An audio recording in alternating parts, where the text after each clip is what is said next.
Bismillahirrahmanirrahim. Assalamualaikum warahmatullahi wabarakatuh.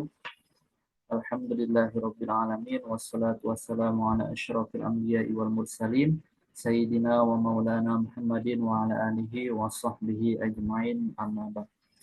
Alhamdulillah, pertama-tama marilah kita panjatkan puja dan puji syukur kita atas kehadirat Allah Subhanahu wa taala karena rahmat dan taufiknya kita sama-sama diberikan kesehatan dan alhamdulillah pada siang hari ini kita sama-sama bisa berhadir pada sesi Zoom meeting, sharing langsung via Zoom biar nanti saya pun nggak terlalu panjang ngetik jawabannya dan teman-teman bisa banyak yang bisa bertanya.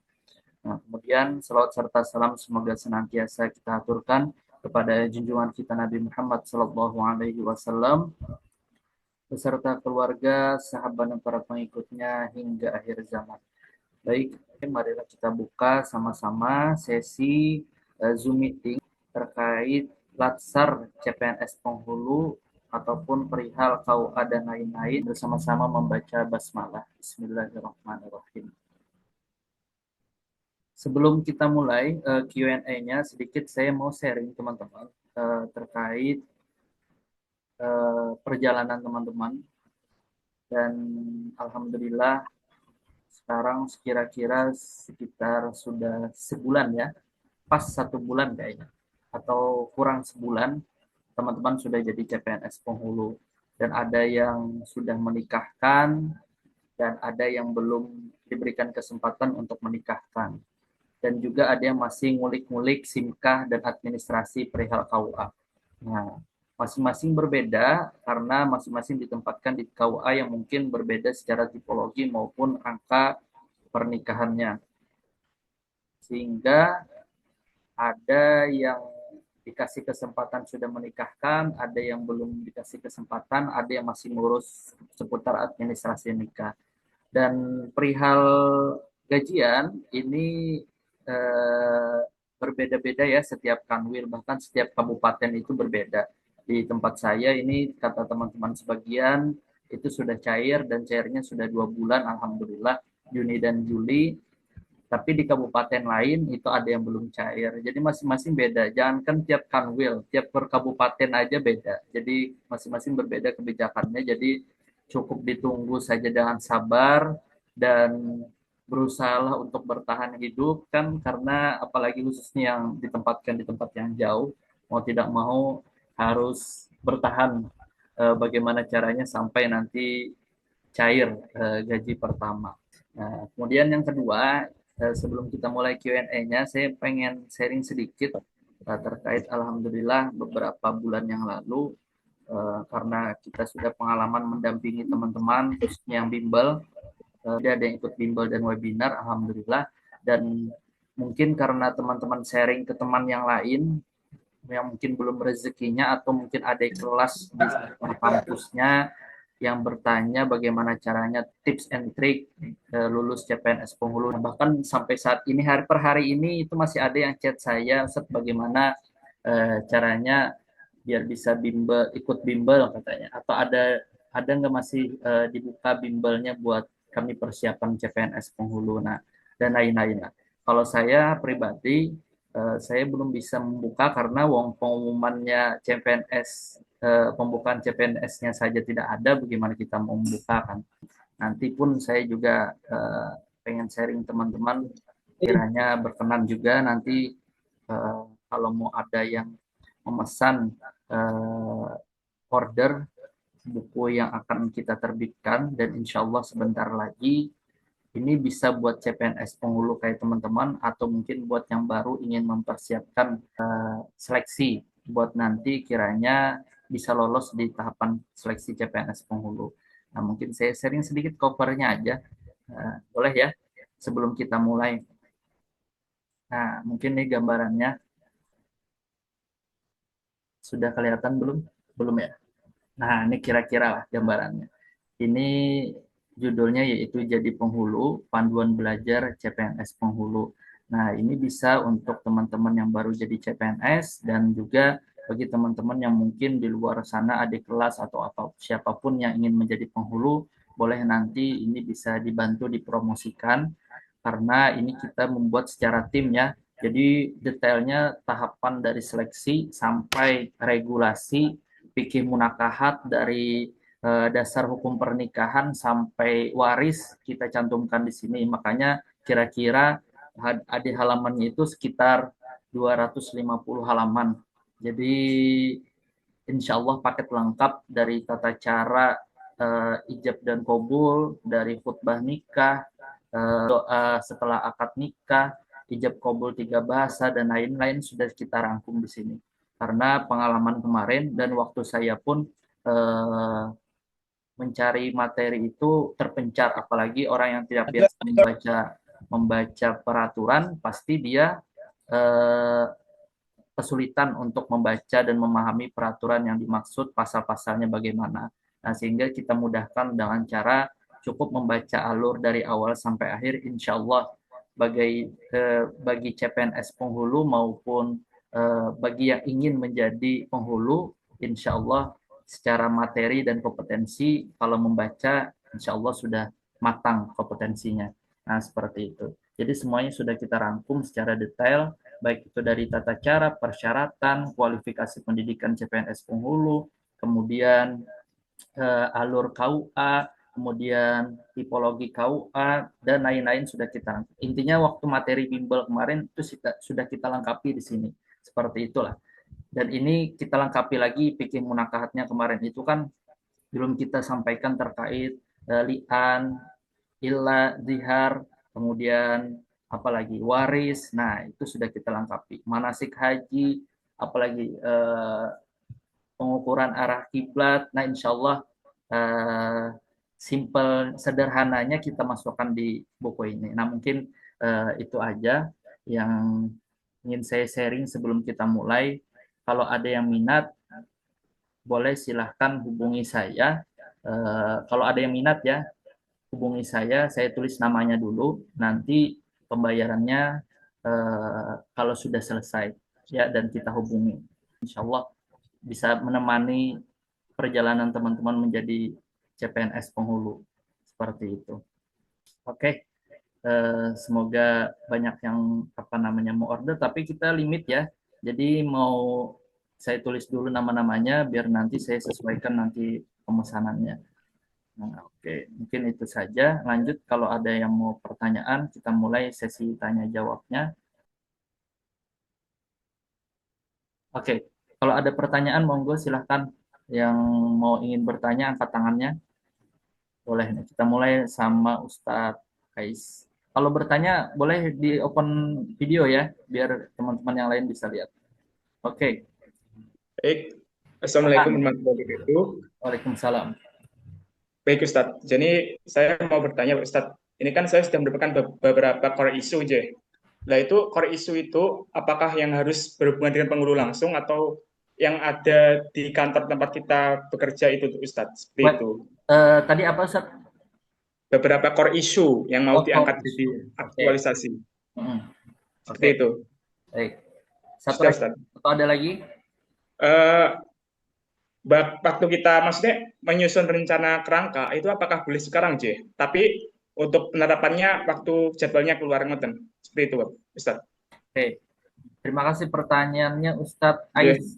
Siapa nama ya. lengkapnya Ustadz? Alvin Indra, Ustaz. Itu Alvin singkatan. Indra. Oke. Dari Kanwil mana? Dari Kanwil Jawa Timur, tempat tugasnya KUA Sawahan Madiun, Ustaz. Oh, KUA Sawahan, Jawa Timur ya. Ya, Masya siap, Allah. Ustaz. Siap. Izin menjawab dulu pertanyaan dari Ustadz Alvin Indra. Nah, untuk laporan aktualisasi itu direncanakan kalau bisa ditulis dari sekarang, biar nanti teman-teman waktu mengerjakannya itu tidak apa namanya, tempo waktunya itu tidak terlalu mepet, sehingga mending dipersiapkan dari sekarang. Kalau kami dulu biasanya jaraknya itu Iya sangat bukan masih pendek itu. gitu. Kayak teman-teman ngerjain tugas kan biasanya dikasih oleh BDK Melody Club itu pendek kan waktunya ya. Waduh, waduh, ini ada suara di luar. Biasanya kan pendek waktunya ya. Deadline-nya itu pendek gitu. Jadi mending dipersiapkan dari sekarang, karena kalau kita menulis itu kan butuh effort. Saya pun kemarin hampir berapa eh, minggu gitu buat mempersiapkan laporan aktualisasi. Nah, terkait core isunya, nah teman-teman boleh seputaran KUA ataupun seputaran penghulu, ya. Jadi misal, ini saya kasih contoh saja. Teman-teman boleh buka SIMKAH. Nah, di dalam SIMKAH itu teman-teman bisa membuat eh, beberapa judul laporan aktualisasi. Saya contohkan waktu teman saya kemarin satu grup itu dia membuat eh, efisiensi pendaftaran nikah lewat eh, pendaftaran online via SIMKAH. Nah, seperti itulah. Jadi Catin itu tidak perlu lagi datang ke KUA, dia cukup mendaftar secara online di rumahnya, hingga nanti pihak perwakilan bisa memberikan berkasnya ke KUA untuk divalidasi. Nah, itu nanti dia apa namanya? Dia bantu nanti mengarahkan pada saat Jatim ada. Nah, dia bantu mengarahkan tuh bagaimana caranya pendaftaran nikah, atau dia mau datangi ke rumahnya misalnya, contohkan bisa mendaftar secara jarak jauh sehingga memudahkan kan masuknya efisiensi. Itu satu terkait pendaftaran nikah. Wait, ada lagi yang ini.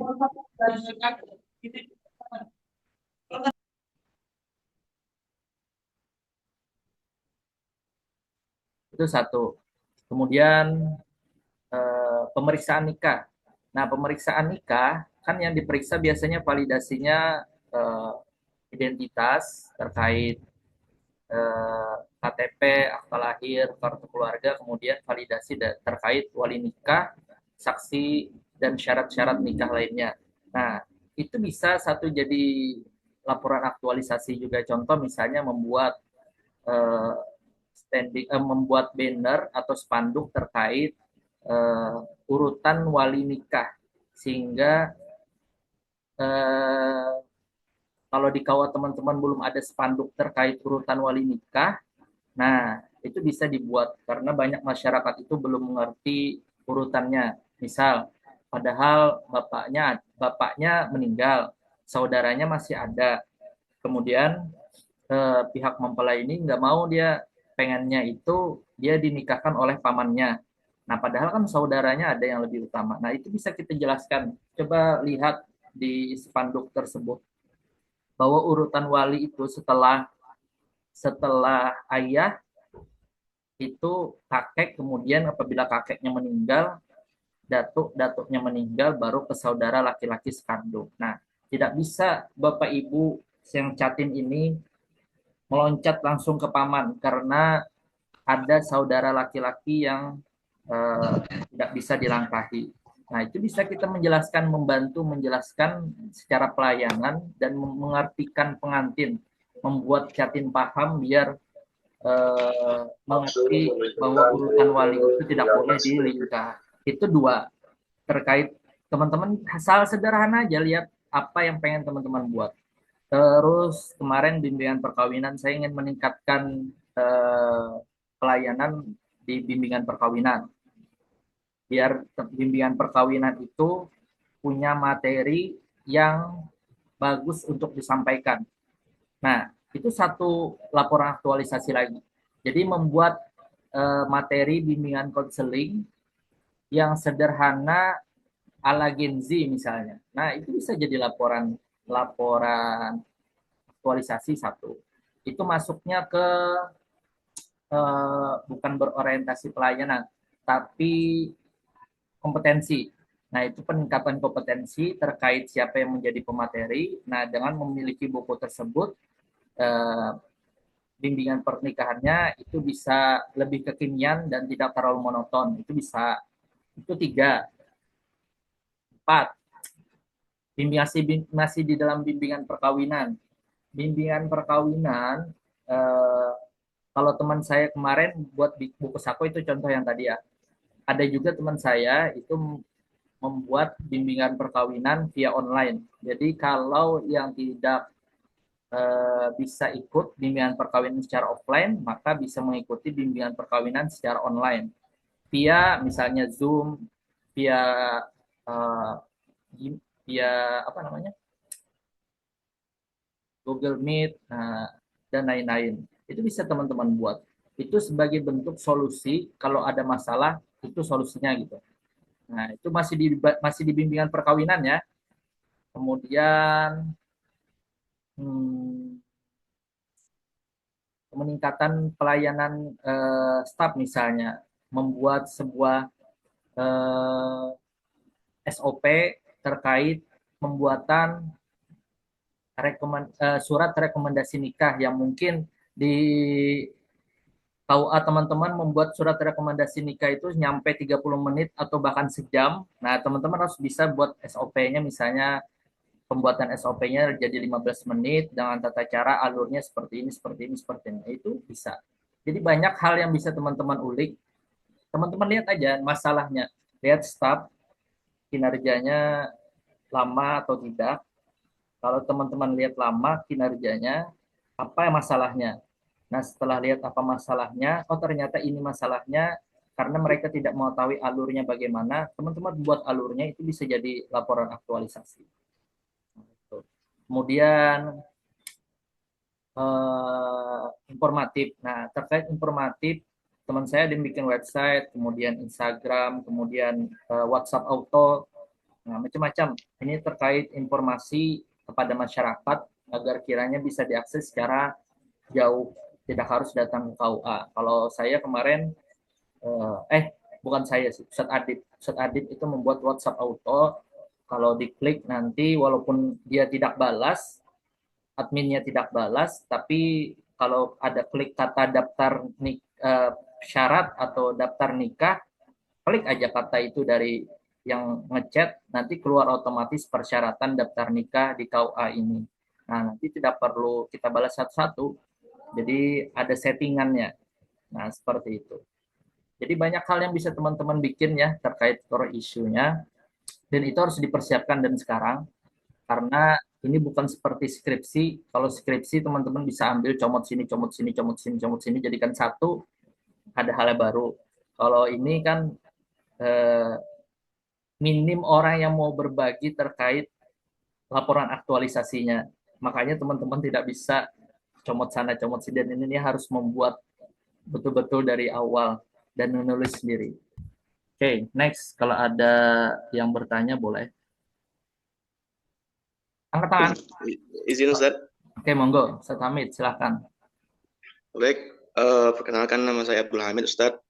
Saya tugas di Kanwil Sumatera Barat ya, di KUA Kecamatan Seberut Selatan, Kepulauan Mentawai. Nah, mau nanya Ustaz terkait bimbingan perkawinan. Nah, itu saya masih bingung Ustaz, materi-materi apa saja yang kita kasih waktu bimbingan perkawinan supaya bimbingan perkawinan itu terstruktur dan rapi Ustaz. Nggak kesana ke sini kan Ustaz materinya. Jadi apa materi yang pas gitu Ustaz, biar bimbingan itu terstruktur dan mudah dipahami oleh calon pengantin.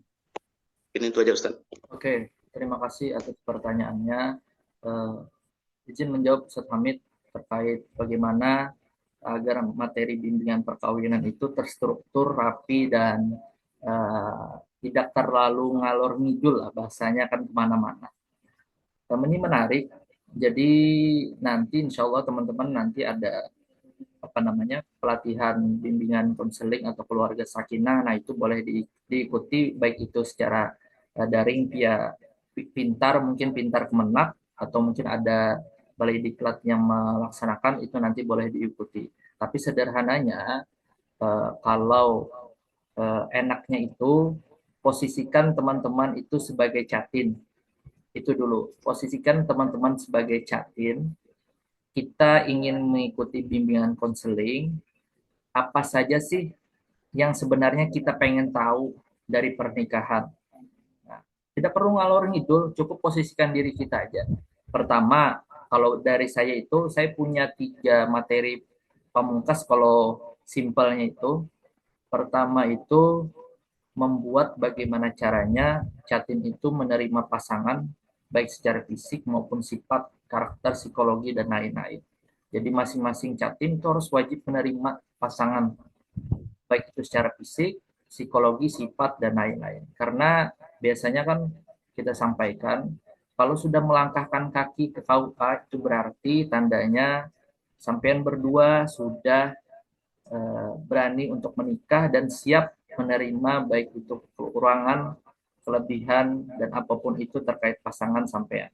Ibarat itu rumah, kalau kita belum menikah atau bukan bagian dari rumah tersebut, biasanya kita hanya sampai di ruang tamu saja.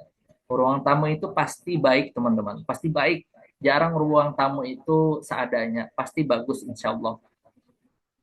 Nah, itulah ibarat kita sekarang dengan pasangan kita. Pasti pasangan sampean itu memberikan yang terbaik waktu belum menikah ini, baik itu secara make up, fisik, dan lain-lain. Menampilkan yang terbaik lah intinya. Secara karakter, sifat, dan lain-lain. Nah, nanti kalau sudah jadi bagian dari rumah tersebut, maka teman-teman boleh melangkahkan kaki ke dapur, boleh melangkahkan kaki ke kamar, boleh melangkahkan kaki ke ruangan-ruangan yang mungkin privacy, dan disitulah teman-teman tahu bahwa, oh seperti ini loh pasangan kita seutuhnya. Nah, kalau sekarang mungkin belum tahu karena kita belum menikah. Tapi kalau setelah nanti kita menikah, pasti kita tahu bagaimana pasangan kita itu seutuhnya. Baik secara fisik, sifat, karakter, dan lain-lain. Maka dari itu penting untuk diterima bagaimanapun kekurangan dan kelebihan pasangan nanti kalau sudah menikah. Ya, nah itu karena kita menikah itu kan dari eh, tidur sampai bangun kembali kita lihat wajah yang sama. Kalau berbeda itu berarti bukan istri atau pasangan kita, ya. Nah, seperti itu satu, menerima bagaimana karakter apapun pasangan kita harus terima. Kalau kita sudah terima, oh ternyata orangnya ini ngambekan, oh ya udah berarti kita harus siap bagaimana caranya kita selalu membuat dia tidak ngambek atau menerima ngambekan dia atau cara bagaimana dia agar selesai ngambeknya cepat. Nah, seperti itu. Yang kedua itu terkait eh, secara syar'inya. Nah, secara syariatnya bagaimana tata cara memperlakukan suami istri, menjalankan kewajiban dan lain-lain. Nah, ditekankan di pihak suami itu kewajiban nafkah, kemudian di istri itu kewajiban taat kepada suami itu yang ditekankan. Karena standar orang sekarang itu bukan standarnya eh, syariat lagi, tapi standar TikTok kebanyakan yang baru-baru menikah ini. Jadi kebanyakan melihat TikTok itu jadi tinggi banget standarnya. Dikasih padahal sudah seluruh kemampuan nafkah dikasihkan oleh suami, tapi karena memandang sosial media dan lain-lain ya masih tidak cukup saja. Nah, itulah dikasih pemahaman-pemahaman seperti itu. Kemudian yang ketiga terkait dampak nanti kalau sudah berani menikah, maka usahakan jangan sampai hari per hari ini itu pasti ada di pengadilan agama itu yang mendaftar perceraian per hari ini. Bahkan setiap hari apabila pengadilan agama itu buka, insya Allah itu ada yang mendaftar perceraian. Nah, itu kadang saya takut-takut. Jadi kalau sudah menikah, usahakan jangan sampai berpikiran atau coba-coba. Nah, itu jangan sampai. Jadi harus ditekankan bagaimana caranya agar kiranya berjalan seperti makna perkawinan di dalam Undang-Undang Perkawinan Nomor 1 Tahun 74 seperti itu. Jadi kalau teman-teman memaknai betul-betul itu bisa ditekankan. Kalau sudah secara terikat secara lahir dan batin dengan tujuannya bahagia dan kekal, itu harus ditekankan kepada pasangan Catin. Nanti teman-teman yang lainnya ini itu bolehlah teman-teman pakai variasi sendiri. Intinya biasanya saya punya 3 hal sederhana itu biar disampaikan. Mau teman-teman sudah menikah atau belum, sampaikan saja hal tersebut. Insya Allah itu tidak menyinggung orang lain yang mungkin teman-teman belum menikah. Jadi seperti itu. Oke, kalau ada lagi boleh. Kita sharing-sharing saja ya, bukan berarti saya yang paling pintar, tapi saya pengen sharing aja ke teman-teman biar saya nggak terlalu panjang nanti ngetik jawabannya. Oke, boleh Ustadz Fahri Wahyudi. Tapi sebelum tadi Ustadz yang sebelumnya tadi sudah terjawab ya. Udah Ustaz, aman Ustaz. Oke, monggo Ustadz Fahri Wahyudi. Oh ya, terima kasih Ustadz atas waktunya. Saya Fahri Wahyudi dari KUA Kecamatan Tungkal Ulu, Jambi. Ingin bertanya Ustadz, ini rencana aktualisasi saya ini sudah ada. Cuman saya bingung Ustadz, karena dari kepala KUA saya sudah mendesak untuk realisasikan lah, dilaksanakanlah itu kegiatan itu. Nah, apakah nanti tidak berdampak ketika latsar Ustadz? Soalnya kan belum latsar tapi sudah dibuat itu aktualisasinya, atau enggak apa-apa gitu Ustadz. Terima kasih Ustadz Fahri Wahyudi.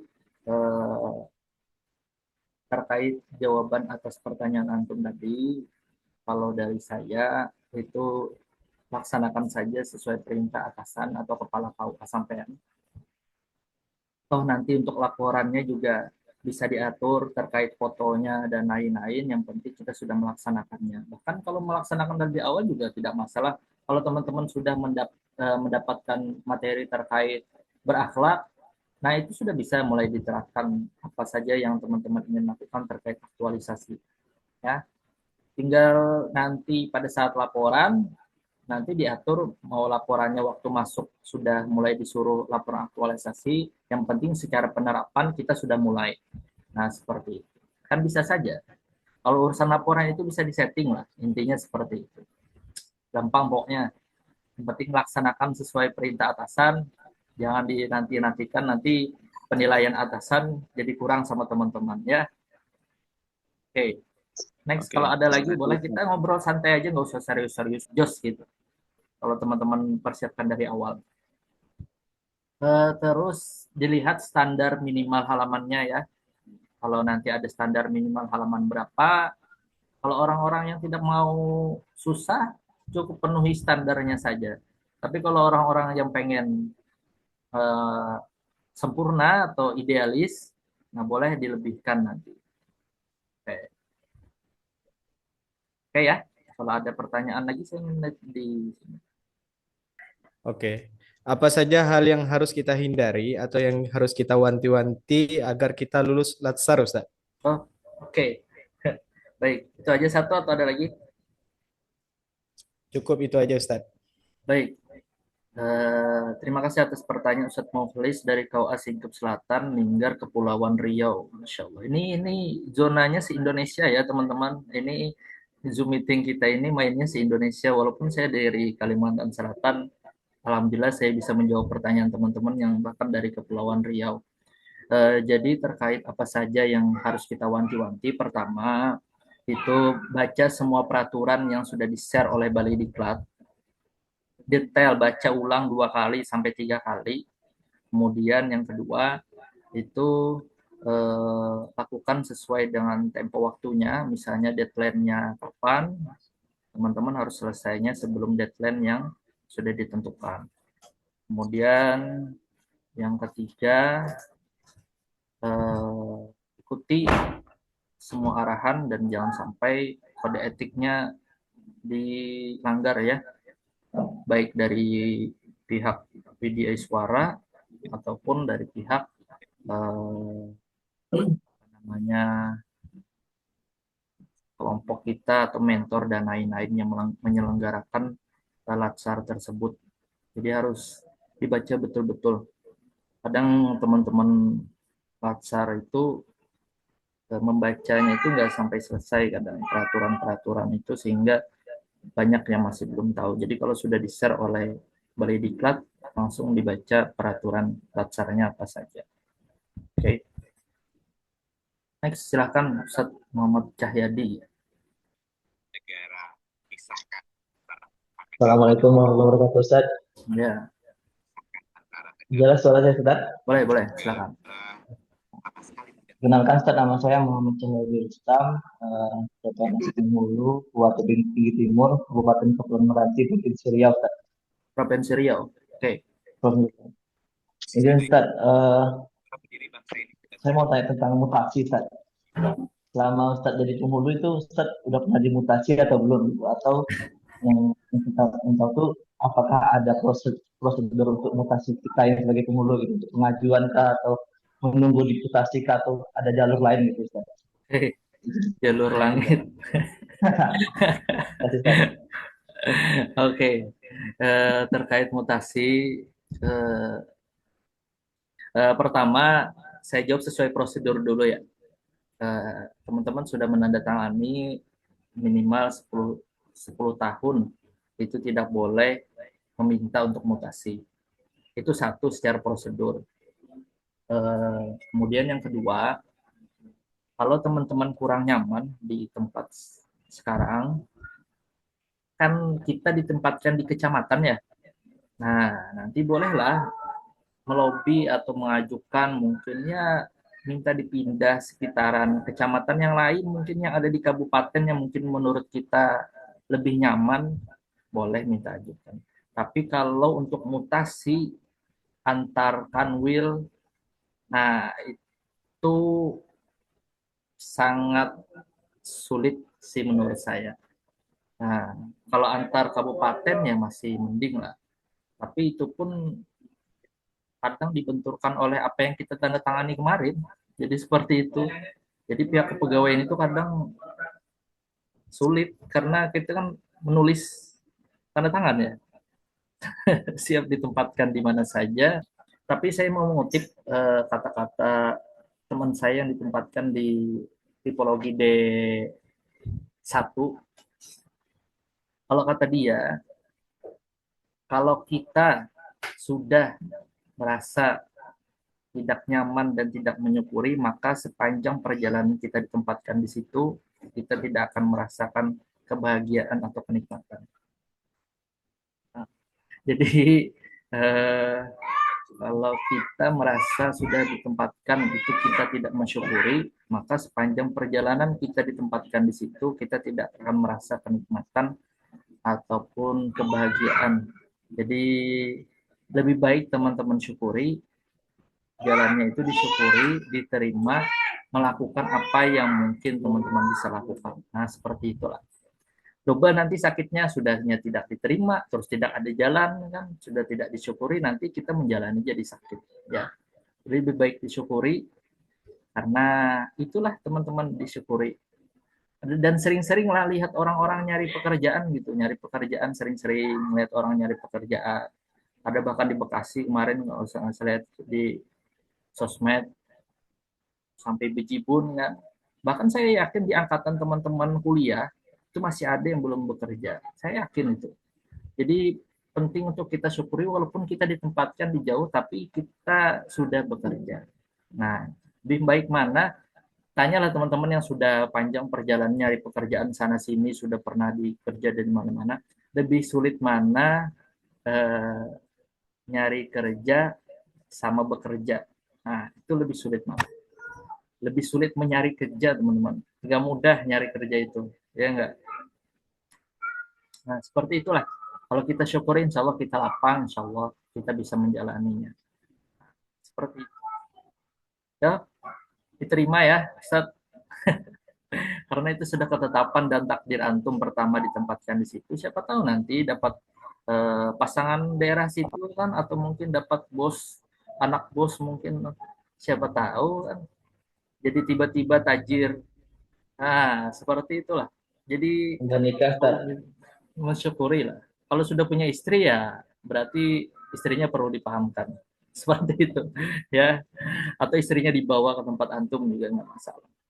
Dapat dua, boleh, boleh. Monggo, monggo. Silahkan kalau ada lagi. Sadudi Nurul. Ya, Assalamualaikum warahmatullahi wabarakatuh. Kedengaran kan suaranya? Dengaran, Ustaz. Kedengaran. Ya, perkenalkan nama saya Nurul Iman dari KUA Kecamatan Raja Polah, Kabupaten Tasikmalaya. Izin bertanya, Ustaz. Ini kan untuk CPNS penghulu. Itu sebenarnya untuk aturannya eh, itu boleh tidak untuk menikahkan? Atau apakah ketika menikahkan itu melanggar peraturan atau gimana? Jadi intinya kapan itu diperbolehkannya untuk penghulu CPNS itu diperbolehkan menikah secara aturan. Seperti itu, Dan. Oke, terima Terima kasih kasih. atas pertanyaan Ustadz Budi Nur Iman. Saya balik bertanya, ini sudah menikahkan belum? Belum, Dan. Oh, belum. Belum diizinkan atau bagaimana? Eh, Sebenarnya dibolehkan kemarin itu. Terus? Ya, cuman kan belum ini apa ya, belum terlalu menguasai lah intinya. Dari antum sendiri menolak? Ya, Oh, tapi kepala KUA sudah mengarahkan ya coba yang di apa di KUA-nya dulu dari aja KUA gitu. dulu, ya. Oke. Mungkin saya bisa lemparkan ini ke teman-teman yang sudah menikahkan lebih dari 10 pasang kayaknya nih. Di sini kayaknya sudah ada deh, lebih dari 10 pasang yang menikahkan, ya. Tapi dari segi peraturan, ini saya mengutip waktu saya sebagai CPNS penghulu ya. Kalau dari sisi kepegawaian, saya tanya detail. Ini ada nggak Bu peraturannya gitu, bahwa CPNS penghulu itu tidak boleh menikahkan. Eh, Sederhananya ibunya bilang yang tertera sebagai jabatan kita apa? Jabatan fungsional penghulu. Kalau belum dapat SK jabatan fungsional penghulu, itu belum bisa sebenarnya menikahkan. Karena dari jabatan fungsional penghulu itulah baru kita bisa melaksanakan pencatatan pernikahan seutuhnya. Gitu. Ya, jadi sederhananya seperti itu. Jadi kalau sekarang itu terus kami dianggapnya apa? Kalau sekarang itu teman-teman itu dianggap ya ibarat itu karena belum punya jabatan fungsional yang apa ya khusus yang tadi jabatan fungsional penghulu, maka teman-teman sama seperti staf sebenarnya jabatan fungsional umum. Nah, walaupun secara SK tulisannya apa? Kebutuhan CPNS kebutuhan jabatan penghulu, artinya penghulunya itu belum diisi oleh teman-teman karena belum melewati semua tahapannya.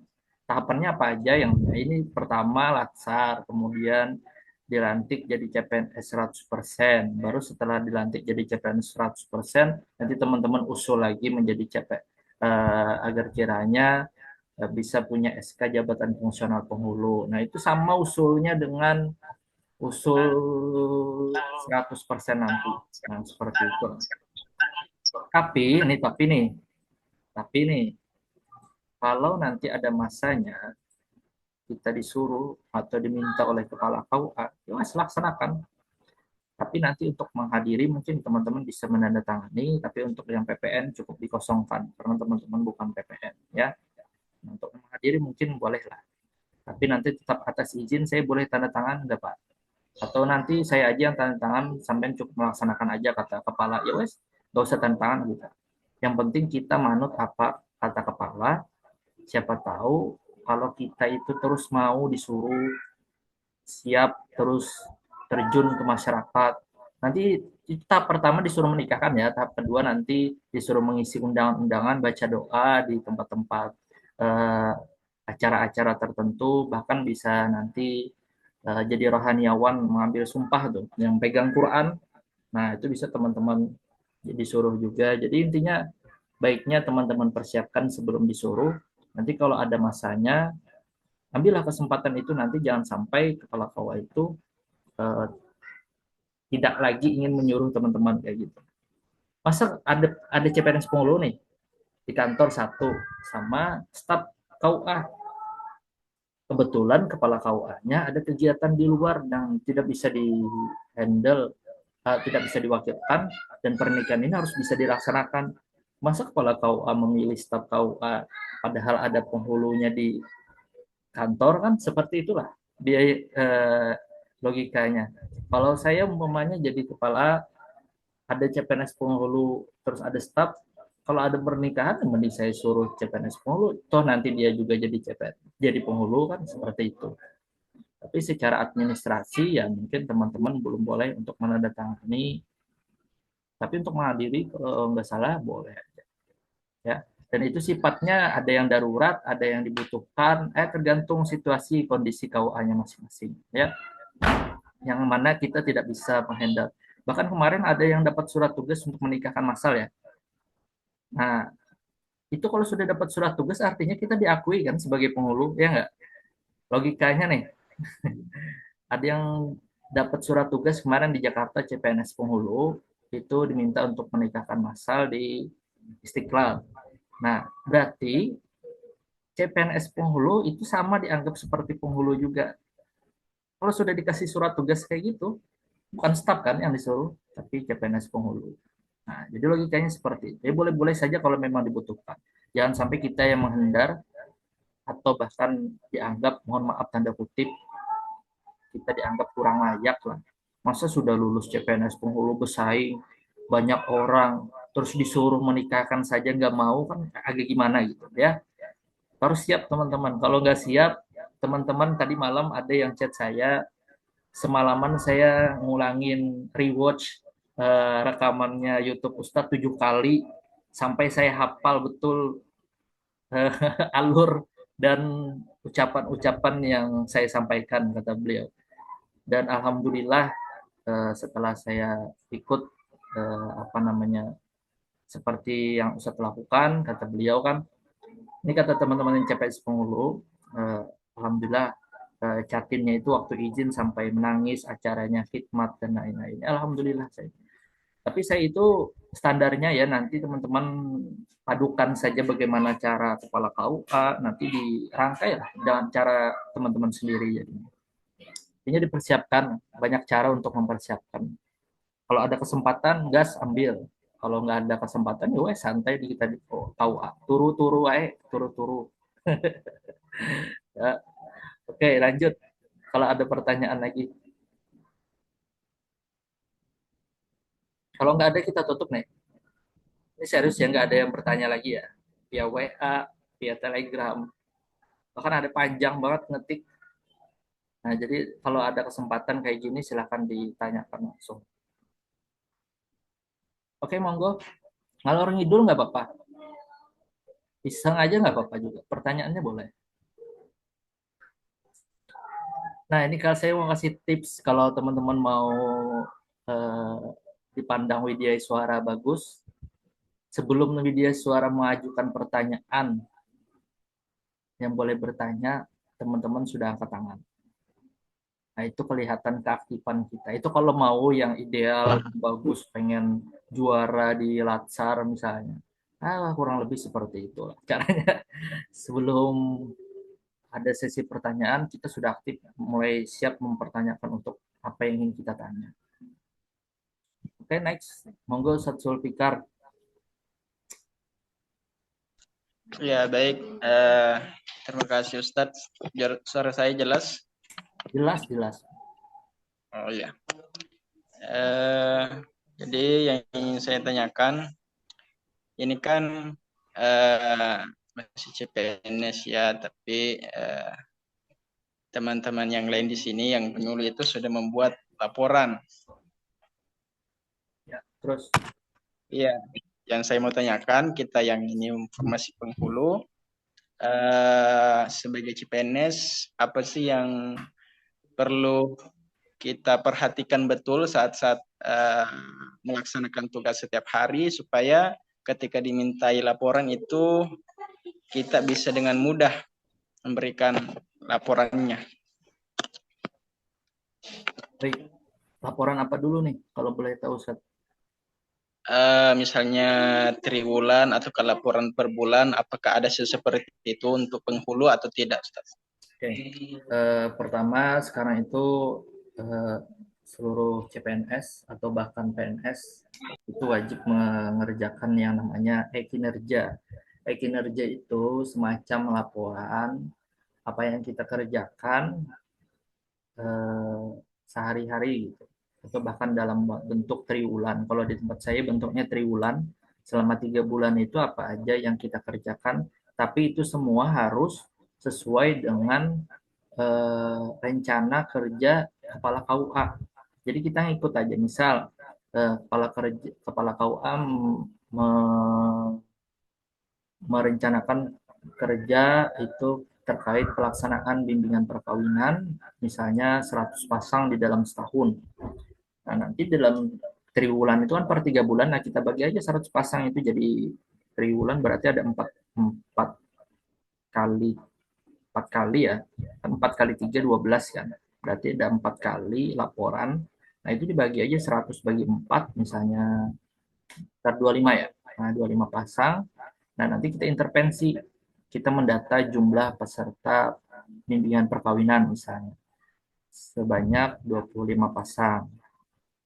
Kemudian di 25 pasang itu realisasinya berapa per triwulan itu, sampai triwulan teman-teman. Nanti kita upload foto kita waktu bimbingan perkawinan kah, atau data daftar hadir dari Jatim yang ikut bimbingan perkawinan. Nah itu bisa, itu bukti kita sudah merealisasikan kinerja kita.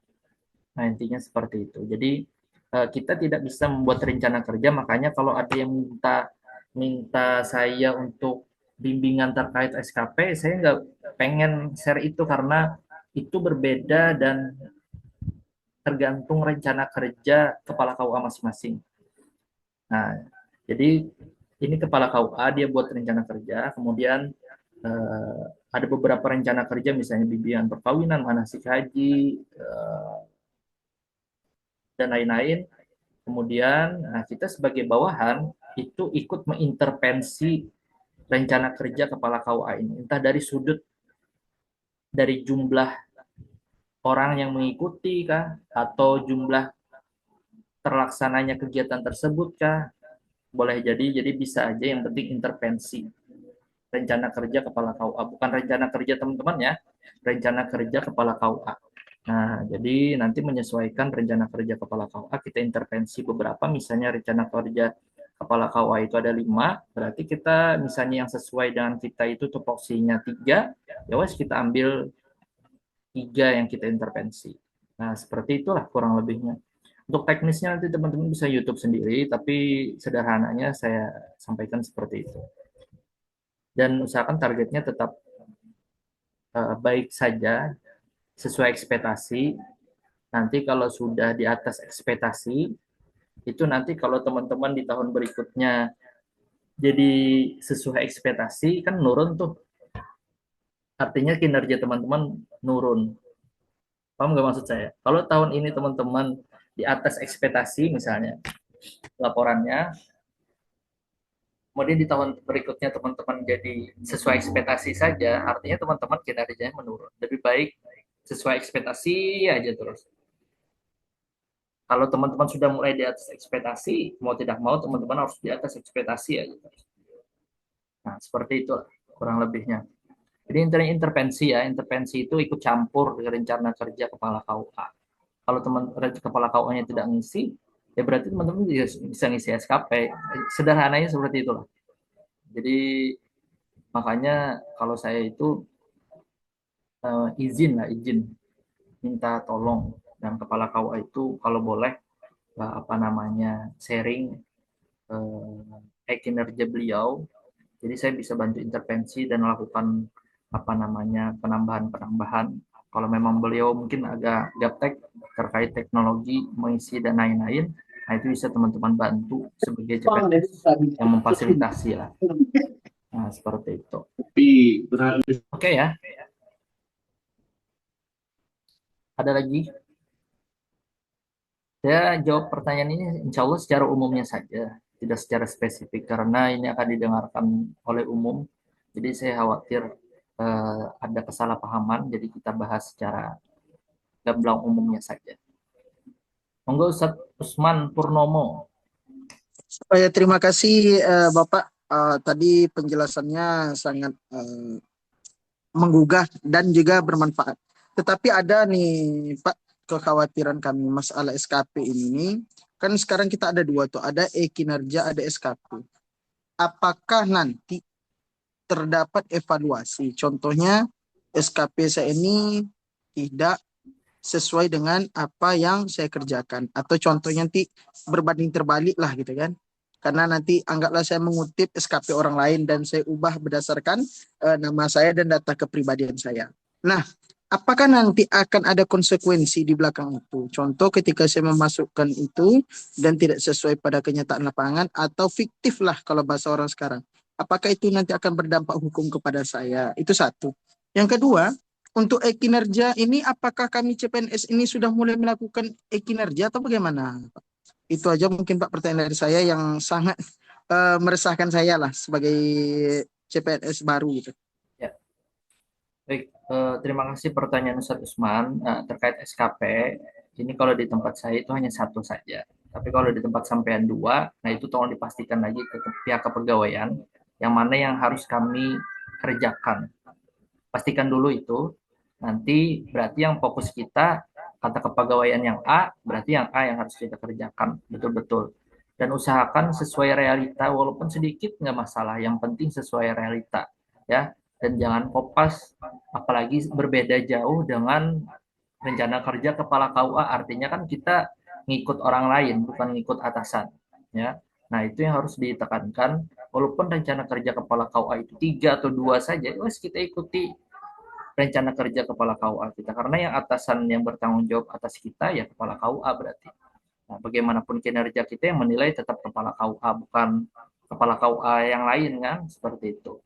Nah, jadi lebih baik teman-teman sedikit tidak masalah, yang penting tetap ngekor dengan kepala KUA. Itu yang satu. Itu pastikan dulu. Yang kedua, kapan mulai triwulannya? Kalau di tempat saya, kapan mulai teman-teman bekerja? Berarti kalau triwulan 1 itu Januari, Februari, Maret, April, Mei, Juni. Nah, berarti triwulan kedua, kan teman-teman masuk Juni ya. Berarti triwulan kedua teman-teman sudah mulai mengerjakan SKP ini. Dan deadline-nya biasanya kalau triwulan ketiga itu deadline-nya di terakhir triwulan 2, deadline-nya terakhir di tanggal terakhir di triwulan ketiga. Biasanya kayak gitu. Misalnya triwulan kedua ini terakhir Juni, berarti triwulan ketiga Juli, Agustus, September. Biasanya September itu deadline terakhir pengisian triwulan kedua. Nah, biasanya kayak gitulah. Karena Kemenak itu memahami tidak semua orang kayak kita ini paham teknologi, banyak juga yang sudah sepuh, sudah umurnya 50-an ke atas yang mungkin urusan SKP ini bahkan beliau berani minta bantuan orang gitu, membayar biar selesai demi kurang paham terkait SKP ini. Nah, seperti itu. Jadi kalau teman-teman ya dibantu nanti kalau ada kepala KUA yang mungkin kurang paham ya teman-teman tugasnya membantu sebagai orang yang lebih muda dan paham teknologi, nah itu dibantu lah. Oke, mungkin terjawab sudah ya Ustaz? Tadi siapa? Ada lagi? Coba acungkan tangan yang sudah menikahkan. Saya pengen lihat dulu. Raise hand yang sudah menikahkan. Saya pengen lihat. Yang sudah sekali pernah menikahkan, raise hand. Baik itu di kantor ataupun di luar kantor, raise hand boleh. Saya pengen lihat. Galeri. Ada nggak? Oh, jangan tawadu dong. Jangan. Kalau sudah pernah menikahan, angkat tangan. 4 peserta.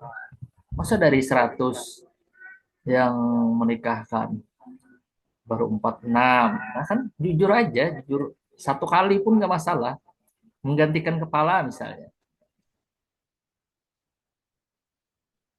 8, 10. Lagi 11, 12. 13, mau naik terus kan? Beliau-beliau ini diam-diam aja sebenarnya, cuma nggak mau ngepost saja, khawatir ketahuan. Santai aja ya teman-teman. Saya dulu kayak gitu juga kok, tenang aja. Ya kalau disuruh menggantikan daripada KUA kita tercoreng, baik kita nikahan kan? Ya enggak? Ditelepon penghulunya, kok nggak datang? Ternyata penghulunya ada akad di lain dan ada di jadwal yang sama. Tiba-tiba kita dihubungi, mau nggak mau tuh langsung turun daripada KUA kita yang tercoreng kan. Nah, seperti itulah. Oke, ada berapa yang resen? 1, 2, 3, Insya Allah sekitar 20-an. Boleh diturunkan tangannya. Ada yang bertanya lagi? Sekitar 13 menit lagi mungkin saya tutup. Monggo. Assalamualaikum, izin bertanya, Kang. Boleh, Ustaz M. Ofik. Baik, terima kasih Kang sebelumnya atas waktunya dan rekan-rekan. Eh, Kebetulan di KUA saya itu masih PLT kepalanya, Kang. Sehingga di e-kinerja itu tercantum kepala Kemenag sebagai atasan sayanya. Itu untuk SKP-nya apakah harus seizin kepala KUA yang PLT dulu atau saya langsung ajukan saja karena di sana di sistemnya terteranya kepala Kemenag sendiri. Terima kasih, Kang. Terima kasih atas pertanyaannya Ustaz M. Ofik Taufikur Rahman. Terkait SKP, kalau misalnya kepala KUA-nya PLT, berarti sebentar lagi antum yang jadi kepala KUA-nya. Ya, jadi mudah-mudahan lah nanti antum yang mengisi secepatnya kan. Terus terkait tadi bagaimana, nah itu harus didiskusikan dulu dengan pihak kepegawaian karena biasanya yang megang akun kepala Kemenang itu ya pihak kepegawaian. Jadi harus didiskusikan apakah ini saya buat sendiri atau saya harus koordinasi dulu dengan PLT. Tapi kalau yang di atasan langsung itu kepala Kemenang bukan PLT, ya berarti kita ngikut kepala Kemenang. Tapi kalau di tempat saya biasanya kepegawaiannya yang lupa menginput bahwa ada PLT di tempat kita sehingga secara kinerja kita langsung ke Kemenag, kepala Kemenag gitu. Jadi harus dikoordinasikan dulu dengan kepegawaian apakah kita ngikut ke kepala Kemenag atau ke PLT kepala KUA atau bagaimana. Nanti minta arahan. Intinya kita itu harus sering-sering kalau bisa chat atau bertemu langsung dengan kepegawaian.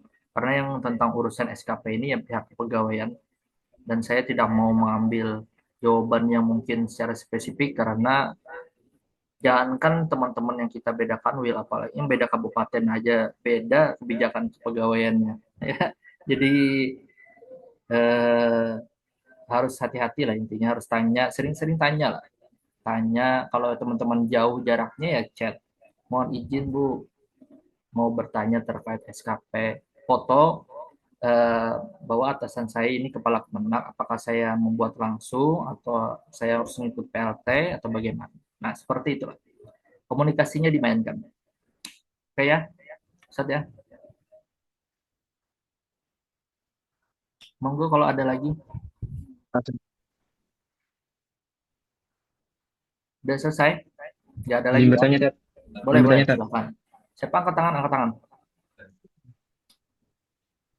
Tidak kelihatan misalnya.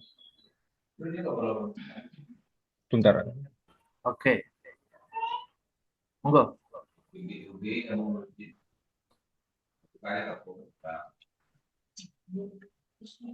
Silakan, Ustaz.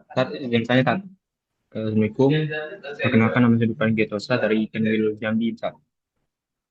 Izin bertanya ya tentang aktualisasi Tat itu judulnya cuma satu atau bisa dua Tat? Baik. Itu aja? Iya Tat. Oke, saya jawab langsung ya. Judulnya satu aja. Tapi nanti satu teman-teman jabarkan. Sederhananya itu masalahnya apa, solusinya bagaimana, penerapan dari teman-teman itu bagaimana. Nah, sederhananya seperti itu. Ada masalah, masalahnya apa, dijabarkan dulu kan. Terus teman-teman menjawab dengan solusi. Nah, kemudian penerapan yang teman-teman lakukan, aktualisasi itu bagaimana action kita di lapangan, aktualisasinya bagaimana, dan berdampak tidak untuk masyarakat ataupun pelayanan yang ada di KUA. Nah, itu sederhananya seperti itu. Kalau teman-teman membuat latsar, masalahnya tidak tahu apa, nah itu biasanya pasti disuruh cari lagi core issue-nya. Harus jelas masalah sama kayak skripsi, tesis, dan lain-lain. Harus jelas masalahnya apa, dari sisi pelayanannya betul-betul jadi masalah atau tidak. Nah, seperti itu. Kalau tempat yang jauh, kalau teman saya kan jauh tuh biasanya, jadi Ini jadi masalah di KUA saya karena pihak pengantin itu kadang tidak bisa berangkat ke KUA untuk mengikuti bimbingan konseling, sehingga saya melakukan bimbingan konseling secara online yang ternyata berdampak efektif kepada pasangan pengantin yang mungkin tidak bisa berangkat ke KUA dan tetap bisa mendapatkan materi. Nah, seperti itulah gambaran-gambarannya. Ya, kalau saya kemarin kan kartu nikah, karena di KUA saya itu belum banyak tahu tentang kartu nikah, dan menurut saya kartu nikah ini penting dimiliki oleh semua pasangan catin yang menikah di KUA saya, karena kalau kita ke hotel, kalau kita ke tempat yang mungkin ditanyakan identitas apakah kita sudah menikah atau belum, tinggal kita tampilkan saja lagi kartu nikah tersebut, itu sudah jadi bukti yang sah dari negara. Tidak perlu kita bawa buku nikah dan lain, kecuali memang dicari dan jadi persyaratan. Tapi kalau kayak ke hotel, ke tempat yang syariah mungkin ditanya, nah itu bisa jadi bukti yang sah. Sayang banget masyarakat itu nggak tahu terkait kartu nikah ini gitu. Dan saya himbau untuk dicetak jadi kartu kayak KTP. Karena di tempat saya kan KUA-nya tidak punya printer yang mencetak langsung ya. Tapi di satu sisi di tempat teman saya itu punya eh, punya printer yang cetak kartu itu. Jadi dia bisa mencetak langsung. Jadi dapat buku nikah dan dapat kartu nikah. Nah, seperti itu. Dan itu saya himbau dan itu penting, dan masyarakat alhamdulillah senang gitu hadirnya kartu nikah itu. Mungkin teman-teman bisa pakai, terserah. Tapi untuk laporan aktualisasi saya lupa di mana. Jadi saya kalau banyak yang nanya sama saya nggak tahu, lupa naruhnya karena saya baru ganti laptop. Jadi lupa naruh laporan aktualisasi saya di mana. Nah, jadi seperti itu teman-teman. Oke ya. Ya, syukur Ustaz. Ya, alhamdulillah. Mudah-mudahan bisa manfaat nih waktu luang yang saya kira bulan Muharram ini santai ini kayaknya nih. Teman-teman penghulu ini kayaknya bulan Muharram atau bulan Syura ini santai. Soalnya di tempat saya mayoritas 80% orang Jawa, walaupun di tempat saya di Kalimantan Selatan ya. Kebetulan di kecamatan saya itu orang transmigrasi 80% orang Jawa. Jadi kalau bulan Syura itu kalau ada hukumnya haram tuh haram nikah sebenarnya. Kayak gitu. Padahal ya semua bulan kan bagus saja. Alhamdulillah sangat santai ya. Saya senang teman-teman sekarang berada di KUA. Kemarin waktu itu Zoom-nya berada di rumah. Sekarang sudah di KUA masing-masing. Sudah pakai baju kemenak lagi. Hati-hati ya. Kalau sudah logonya ada di sini, kita di luar, walaupun di luar jam kerja itu tetap dipantau orang. Ya. Jadi usahakan kalau jalan jangan pakai celana pendek. Hal-hal sederhana seperti itulah. KUA saya tetap ramai. Ya mungkin KUA antum tipologinya tinggi dan banyak yang sudah tidak mempercayakan hal-hal seperti itulah. Jadi saya wanti-wanti, hati-hati dalam bermedia sosial, komentar, dan lain-lain. Karena status teman-teman masih 80% CPNS. Kemudian dari sisi sosiologi kemasyarakatan, mau bagaimanapun teman-teman menyembunyikan teman-teman itu bahwa adalah penghulu, tetap pasti ketahuan orang nanti. Jadi lebih baik kita jaga etika, jaga sikap, jaga sopan santun, jaga tata cara bermasyarakat. Kalau bisa terlihat soleh, tampilkanlah teman-teman, diri teman-teman biar terlihat soleh. Seperti itu. Pakai baju yang bagus kah? Jangan sampai kita sholat ke musola pakai baju kaos, sarungan, kan kurang etis. Kalau ada baju yang lebih etis, gunakan yang baju lebih etis. Nah, seperti itu. Kenapa sih penghulu kayak gitu ya? Nah, kan sudah melekat itu. Walaupun ada penghulu yang belum nikah ya, tapi setidaknya penghulunya bagus lah di sisi sosial masyarakatnya. Kalau ada pertanyaan penghulunya kok belum nikah, ini saya pakai jawaban teman-teman, hampir semua jawabannya kayak gini bagi penghulu yang belum nikah. Kita yang tahu surga dan neraka aja nggak harus mati dulu kan biar tahu surga dan neraka. Katanya seperti itu. Artinya kan tata cara konflik rumah tangga, nah itu belum teman-teman dapatkan. Nah di satu sisi kalau teman-teman memberikan konseling kepada orang yang mungkin lebih tua atau janda atau duda, yang mungkin dia lebih berpengalaman dari kita, Ya secara umumnya aja lah.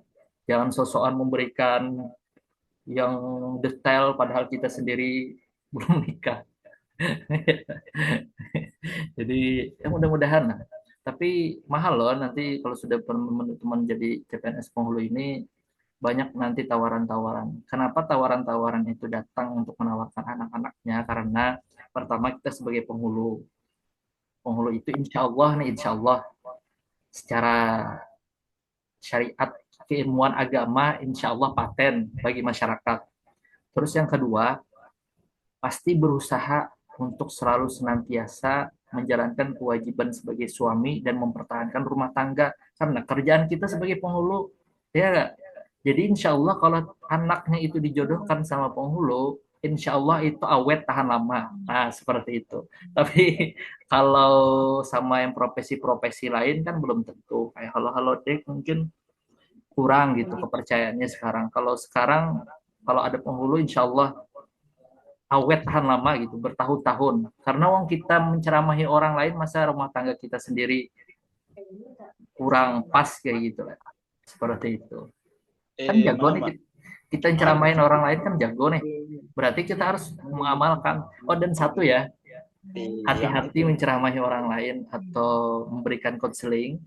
Ada nama akan itu agak mal. Ini ada pesan penting. Kalau nanti memberikan konseling itu hati-hati. Bagi yang sudah menikah nih, bagi yang sudah menikah. Karena nanti setelah konseling biasanya kita langsung diuji Allah dengan apa yang kita sampaikan pada saat kita konseling. Entah kita konflik dengan istri kita atau dengan kita menyampaikan wah jangan egois seperti ini, langsung nanti kita dikasih sama Allah ujiannya, kita dapat hal yang seperti apa yang kita sampaikan. Nah, diuji tuh. Penghulu itu diujinya di situ, di rumah tangganya yang diuji. Ya, nanti teman-teman ngerasain sendiri lah. Buktikan omongan saya ini. Teman-teman banyak menyampaikan seperti ini. Makanya dipilah ya menyampaikan itu. Kadang kalau tuh pengen tahu hambanya itu betul-betul nggak, bukan kabur maktan itu kan menyampaikan tapi kita tidak melakukan. Nah, jangan sampai kita orang yang menyampaikan tapi kita tidak melakukan.